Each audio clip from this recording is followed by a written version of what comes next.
Well, it's been more than 15 hours since anyone has seen or heard from this man. His name is Gene, and police did not give his last name. They say he went missing around 3:45 yesterday afternoon, driving near East Colfax and Peoria Street. He is 83 years old, and police say that he has severe memory loss and was recently diagnosed with early stages of dementia. Gene was driving a silver Mercedes with a license plate that reads 145 NWL. If you have seen Gene or you recognize the car or the plates, you're asked to call 911. Aurora police says investigators are using witness testimony and surveillance video to track this man down. 2 weeks after this incident, though, they say they have exhausted all leads and they need the community's help to find him. APD says a man attacked a woman from behind while she was walking on the High Line Canal Trail. Investigators say it happened 2 weeks ago around 6:30 in the morning. Police say the woman fought off the man but was severely injured. Officers say no additional reports have been made or victims to come forward since the incident. Just like with anything else, this is not to tell people that they are no longer feeling safe and that this is something that they should no longer be doing activities that they enjoyed. But to use this as an example with anything else is that we want people to go out and we want people to enjoy the activities of the community that they live in. A woman was also assaulted along the High Line Canal in Littleton back in March. Police don't believe the two are connected. If you recognize the man in that video or know anything that could help, call police. Developing this morning in Washington, D.C., 2 staff members of the Israeli embassy are dead after a shooting outside the National Jewish Museum last night. Both victims were seen leaving an event at the museum with 2 other people, and that's when the suspect approached the group and then opened fire, shooting 2 of them. Officials identified the suspect as 30-year-old Elias Rodriguez from Chicago. Event security detained Rodriguez after the shooting as he was being taken into custody. He started chanting "Free Palestine." A witness says the shooter pretended to be a witness and waited for police to arrive before saying he, quote, did it for Gaza. A heinous crime was committed, and the FBI stands with the Metropolitan Police Department to help not only investigate the homicide and provide support, but also to look into ties to potential terrorism or motivation based on a bias-based crime or a hate crime. President Trump posted on Truth Social saying hatred and radicalism has no such place in the U.S. Meanwhile, Israeli Prime Minister Benjamin Netanyahu's office is calling the shooting horrific and anti-Semitic. Back here in Colorado, Denver Public Schools wants to add a new safety measure at East High School, where there have been several shootings. They want to add a vestibule that students and staff would have to pass through at the front door, but not everyone is on board with this plan.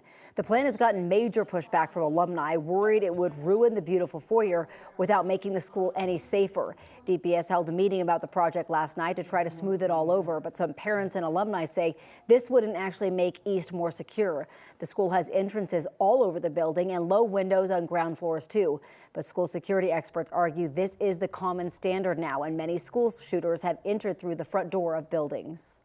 When the school was built, the threat of our time today didn't exist back then.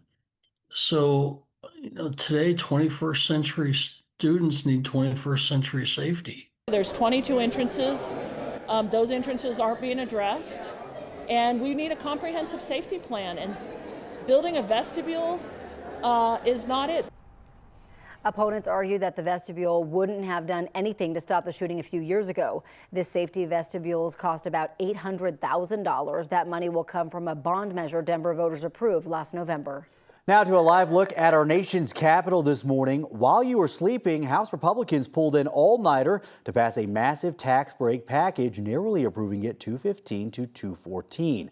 The bill extends Trump-era tax cuts, adds new ones, and cuts spending on Medicaid and food stamps with new work requirements.